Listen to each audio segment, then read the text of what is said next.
nongeye kubasuhuza. Iki ni cyagiye nababwiye cyo kubagezaho skills 9 umuntu ukora M&E by'umwuga akwiye kuba afite. Reka duhite tuzireba tudatinze. Iya mbere, think strategically, be results oriented.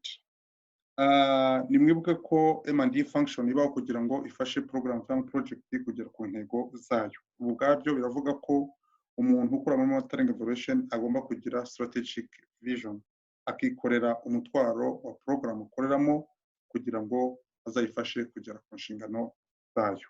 Dufashe rero ingero ngo nagiye mbabwira bakuye mu matangazo, muraza kureba amagambo nasurinyeho arabereka tools program cyangwa project yashyizeho kugira ngo zifashe kugera ku nshingano z'igihe kirekire, harimo theory of change, harimo project management plan cyangwa strategic plan, harimo strategic guidance n'ibindi bitandukanye.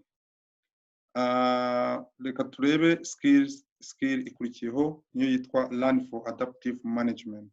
Mu gufasha rero umushinga cyangwa program kugera kuri izo nshingano, umuntu ukora by'umwuga kuko muri monitoring agomba kuba afite ubushobozi bwo gukora twakwita learning by doing. Ibi rero bifasha program team cyangwa project team of course to maintain flexibility in their decision, kandi bigatuma bamenya ko hariho uncertainties zizaho, bityo bigatuma being flexible bigatuma bashyiraho room yo adjusting direction bihaye kugira ngo bagere kuri za nshingano cyangwa muri langage yabo bagere kuri desired outcomes. So ni ikintu cy'ingenzi learning for adaptive management, kuko nanone birafasha kugira ngo bamenye ko program iri very well coordinated with the others, iri grounded in a strong evidence base, and kandi ishobora kuba adapted kugira ngo ikomeze iba relevant mu gihe cyose cya implementation. Murebye neza Mariyo na haratinze ivugamo neza byose, ibindi bigenda byiripitinga, abaravuze ngo organize and implement learning events and processes, including pause and reflect events and resulting adaptive management analysis, decision making program and approach adjustments. Ibi ni muri learning for adaptive management, n'ibindi bigenda biri around aho ngaho. Ya gatatu rero, coordinate inclusively. Babonye ko nubwo abakora imirimo ya monitoring and evaluation ari benshi, kandi koko ni benshi, ariko uyu murimo witirirwa umuntu umwe cyangwa team bakunze kwita M&E team. Kugira ngo rero umuntu ukoramo asohoze inshingano nk'uko bisabwa, agomba gukora coordination neza, bityo ntihagire umuntu uba uhezwa. Muri ibyo rero kugira ngo bikore neza, agomba kwita cyane cyane icyo twakwita inclusive collaboration, stakeholder engagement, teamwork, building effective relationships, etc. Muri izi ingero twatanze umaze kubonamo ko harimo ijambo coordination n'abakozi bakorana cyangwa n'abo hanze. Skill number 4 ni communicate effectively. Nkuko twavuze rero muri kuri coordination, umuntu agomba kugira none communication skills, zaba written cyangwa oral. Muri advert byose wabona ibi ntibyaburamo, ariko hari ikintu cy'ingenzi nshaka kubabwira, nuko uyu muntu nibura yagombye kuba avuga indimi zirenze rumwe, kuko byamufasha cyane. Kandi communication, quality ya communication ireberwa ku bantu bavugana nabo, ku bantu akorana nabo, no ku bantu aha raporo. Rero ubu igomba kuba yanditse mu buryo bafasha kubyumva bitagoye, mu buryo ashyiramo utuntu tubafasha kubyumva no kwisobanukirwa, kugira ngo nabo barebe beyond the borders, if I can say. Iyo ni skill number 4. Hano harimo akajambo karyoshye kitwa excellent diplomacy skills. Muri bushize ko navuze ko agomba kuba ari umuntu ugomba gufasha kugira ngo habeho enabling conditions cyangwa aho ngaho ni agomba kugira diplomacy within the organization, agomba kujya no hanze kugira ngo ashobore kumenyeka neza ko umurimo asabwa gukora. Ya gatanu, use of ICT. Mwavandimwe reka nshyiremo santima babwire yuko gukora umwuga wa monitoring and evaluation bisaba ko wiga gukoresha ICT, si ukubikoresha gusa no kuzibyaza umusaruro mu buryo bukwiriye. Izo computer mukoresha, za smartphone, za social media mukunda kureba cyane, zikwiriye kubyazwa umusaruro kugira ngo umuntu abe koko akora ibyo akwiriye gukora muri monitoring and evaluation. Igihe turimo rero cya big data, aho dufite data nyinshi cyane zirenze urugero mu buryo butandukanye muri forms nyinshi, birasaba rero ko hakoreshwa izi ICT mu buryo butandukanye. Barabizi abo za management information systems, hagombye kubaho uburyo I can say innovative ways of data collection and analysis. Nibyo rero hano bari kuvuga muri izi advert twa collectings. Ariko hano ikintu nashaka kuvuga nanone nuko umuntu ukora monitoring evaluation kugira ngo abe expert nibura agomba kuba azi logiciel cyangwa software imwe, at least imwe, ariko ubundi yagombye kugira more than one.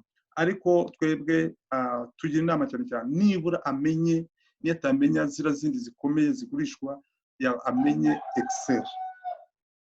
Agize nyinshi ni byiza, zamufasha muri qualitative and quantitative analysis. That's better. Skill number 6, develop social research skills. By social research skills, we are meaning a method used by social scientists and researchers to learn about people and societies so that they can design products or services that cater for their needs. Agomba muri program, muri context ya programs cyangwa project, harimo interaction with people, societies, na main goal, objectives, overreaching goals, yose asanga social, economic, well-beings, improvement, development, all that. Ibi rero biragaragara ko umuntu agomba kuba afite skills zira associated n'aho hantu kugira ngo program ibe implemented in the way that satisfies the people's needs. Izo bavuga ati izo skills ni zihe? Agomba kuba iyo twakwita integrity, agomba integrity in line with the ethics,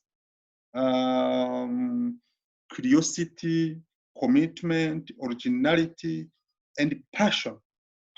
Umuhamagaro, kumva afite ikintu kimukurura, talent, to think beyond the debates. Uragane n'umuntu, but what can we take from the debate?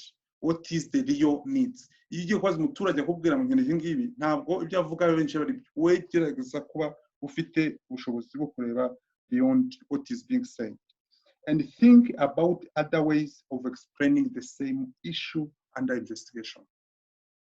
Ibi rero bizamufasha kuko gutanga amakuru ahamye no kumenya koko the real problem, no bimufashe gutanga support kuri management kujya designing the concrete, all the proper product or services to satisfy the needs of the community, of the people, or the beneficiaries.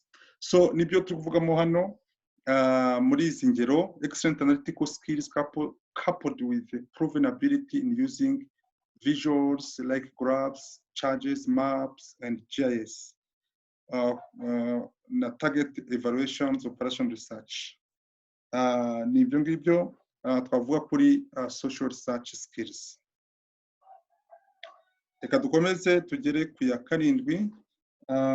Ya karindwi iravuga ngo develop capacity building skills. Reka tuvuge ko M&E of professional ni umwarimu uhoraho kandi akaba umwarimu w'abandi bakozi bakorana ndetse n'abakonsulta. Areba go baramurusha niveau cyangwa bari hasi ye, agomba kuba umuntu uhora uba ubigisha M&E processes, akabigisha uburyo zikorwa kugira ngo zabone data ziri relevant for decision making. So ibi nabyo nibyo twakuye muri za adverts mwabisoma. Skill number 8, keep up to date with the sector. Ikintu nkunda kukivuga cyane ni umuntu uhora wiga. Aha hantu hazamo idea yitwa CPD, Continuous Professional Development, ni ngombwa muri iyo sector urimo. Uburyo byakorwa ni bwinshi, yaba networking n'abandi bantu bakorana cyangwa bakora hirya muri domain imwe cyangwa organizations, yaba muri forum, yajya muri forums cyangwa platforms nyinshi zitandukanye. Urugero Rwanda Monitoring and Evaluation Organization, which we have here in Rwanda, n'izindi zose zamufasha kugira refresher, training, to be updated, up to date. Ibyo byose birakenewe kugira ngo ashobore kuba maintain go keepinga his expertise. So, and finally, M&E professional or expert should have a specialization. Agomba kujya muri byinshi, najya muri byinshi nzabikora neza. Amatangazo uko bigaragaza aho wayakura hose, niyo natana izina example nabahaye, usanga bavuga ngo ni yize bachelor cyangwa master cyangwa PhD yose ariko muri domaine runaka. Kesa soit yaba international development, yaba health, yaba statistics, economics, social sciences, ibyo byose birasabamo kwagira specialization. Kandi koko birakwiriye kugira ngo aba ari umuntu ufite expertise ifatika yafasha mu byo ashinzwe. Rero reka turekera ngaha muri skills, ahubwo tuzareba utaha amasomo akenewe icyo twise course modules zamufasha kugira ngo developing izi skills. Kandi muzi ko skills in application of the knowledge, so the knowledge comes first. So ntimuzacikwe naho utaha. Murakoze cyane.